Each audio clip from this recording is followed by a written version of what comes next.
yoga therapy for osteoarthritis. The osteoarthritis is categorized into two. One is traumatic arthritis, one is degenerative arthritis.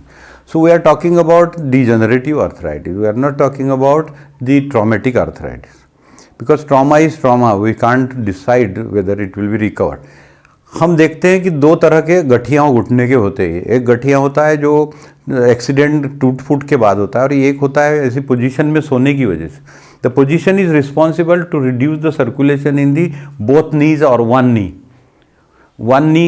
If sometimes people sleep with one bending leg, sometime they bend both the legs. कभी दोनों पैर मोड़ लेते, कभी एक मोड़ते.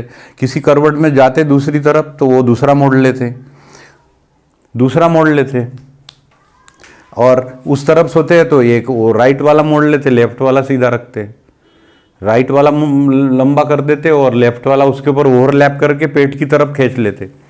इस तरह सी पोजीशन जो होती है, कभी उल्टा सो के घुटना मोड़ लेते, तो इसमें रात भर घुटने में सर्कुलेशन बंद हो जाता. The whole night this postures are responsible to reduce the circulation in both knees और some particularly one knee, resulting the cartilage is not getting repaired, and the result is osteoarthritis. Osteoarthritis is because of lack of repairing in the cartilage due to lack of circulation, and the night position is responsible. In daytime it is used and night time it is repaired, but it is stopped because of the position. हमारी position को हम जब नहीं रात को लेते हैं तभी उसका तकलीफ बढ़ जाती है और सर्कुलेशन बंद हो जाता है. दिन में हम इसका इस्तेमाल रोज कर रहे हैं और रिपेयर होने नहीं देते, तो शॉर्ट कमिंग आके कार्टिलेज का जो फ्लूइड है वो भी ड्राई हो जाता है और हड्डी एक दूसरे से भिड़ने लगती और दर्द पैदा होता है. There is a pain in the knee because of the congestion, inflammation, reduction in the distance between tibia and femur, and inflammation will not allow the patient to walk properly, and finally there will be a problem to do routine work, and therefore we advise the patient to sleep with straight leg, but mainly when they are not able to do that, we ask them to wrap the compressed bandage around the knee joint, and then they can keep their knee straight throughout the night without disturbance of sleep. हम देखते हैं कि patient को कितना भी बोलो घुटना सीधा करके सोना, तो कभी नहीं सोएगा, क्योंकि नींद में उसका जो आदत पड़ी है वैसे ही करता है वो. तो हमने उसके लिए रास्ता निकाला कि एक क्रैप बैंडेज लेके, 6 इंच का क्रैप बैंडेज लेके घुटने के नीचे से लेकर ऊपर तक सीधा रख के उसको लपेट ले, खूब कस के नहीं तो खूब ढीला भी नहीं, और पिन लगा के सो जाए दोनों घुटने में या एक घुटने में जिसमें तकलीफ है. फिर रात भर वो घुटना मुड़ेगा नहीं और रिपेयरिंग वर्क चलता रहेगा. महीने से 3 महीने के अंदर पूरा कार्टिलेज रिपेयर हो जाता है. After 3 months of sleeping with stretched leg with compressed bandage on both the knees or one knee affected knee, and the results are encouraging. The recovery takes place 100%, and few practices of asana which will reduce the inflammation and improve the reduce the stiffness and improve the walking ability, that will be shown to you on this video. आपको उसके कौन से योग अभ्यास से जल्दी blood circulation उसमें बढ़ जाएगा और दर्द खत्म हो जाएगा, ये अभी आपको वीडियो से बता रहे हैं. Now the therapy, yoga therapy for knee joint pain and osteoarthritis. अभी जो हम आपको वीडियो में बता रहे हैं वो घुटने के दर्द को बहुत सरलता से हम ठीक कर सकने वाली योग चिकित्सा बता रहे हैं. तो सबसे पहले घुटने की जांघ को पकड़ के घुटने को आगे पीछे चलाएं, पूरा लंबा करें, लंबा करें 10 बार आगे पीछे. This is a forward extension and backward contraction on the knee joint, so it will reduce the inflammation and improve the circulation, and this is a pain relieving practice on the knee joint. यह घुटने का दर्द को relief देने वाली practice है, इससे दर्द नहीं बढ़ेगा और ऐसा करने से उसके अंदर सर्कुलेशन बढ़ेगा. उसी प्रकार दूसरे पैर से कर लेना चाहिए. दोनों पैर में तकलीफ है तो दोनों को करें, एक में है तो एक भी कर सकते, समय बच जाएगा आपका.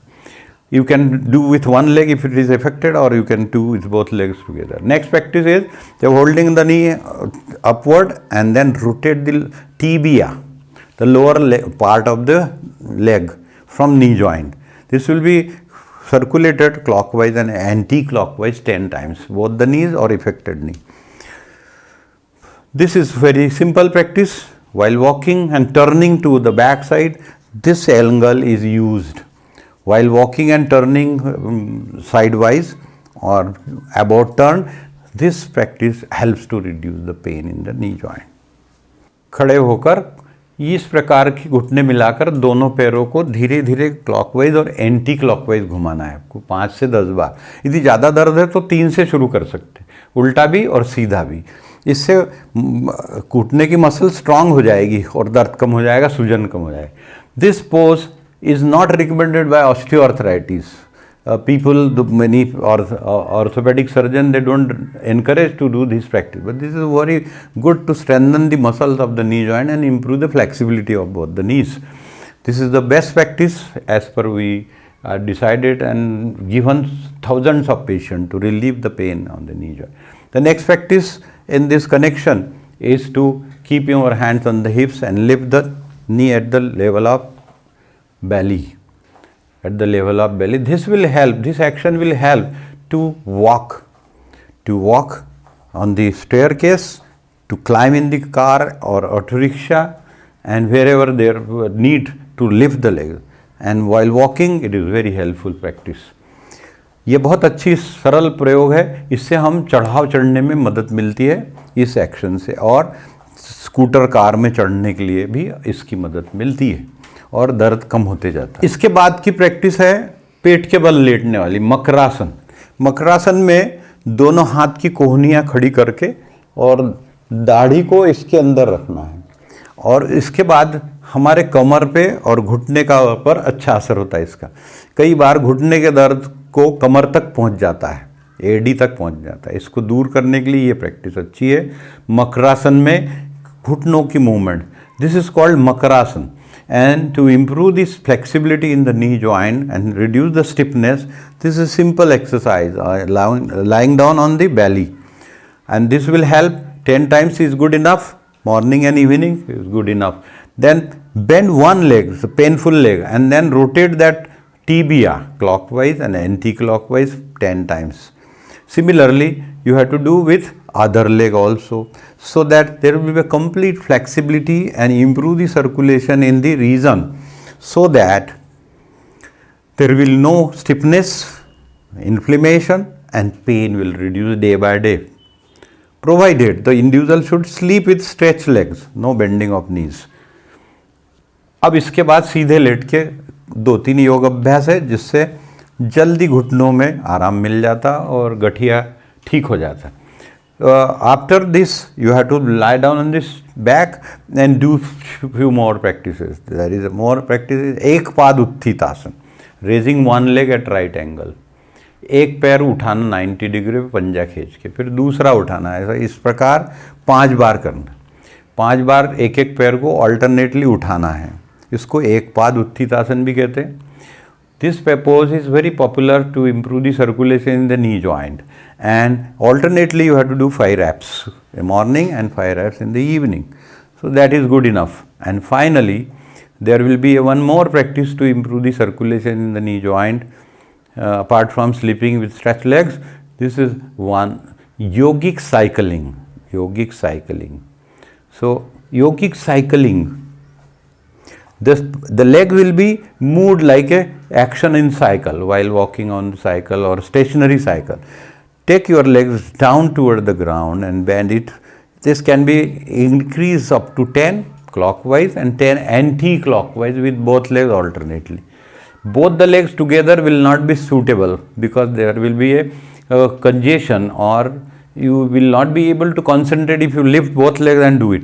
दोनों पैर एक साथ करना ठीक नहीं रहेगा. कभी कमर दर्द हो सकता है, या आप भूल भी सकते हैं कि इधर से हमने घुमाया था, चलाया था साइकिल, कैसे की थी. इसलिए एक एक इंडिविजुअल पैर को 5-5, 10-10 बार करने के बाद गठिया का अभ्यास, योग अभ्यास निवारण के लिए, रोग निवारण के लिए पूर्ण हो जाता है. और इसके बाद शवासन करें. The osteoarthritis practices relevant to the osteoarthritis are finished with this practice, and shavasana and relaxation after that should be followed for 5 minutes. With that, the problem is over and the basic cause should be eliminated, and that is sleeping with stretched leg while you are in the night.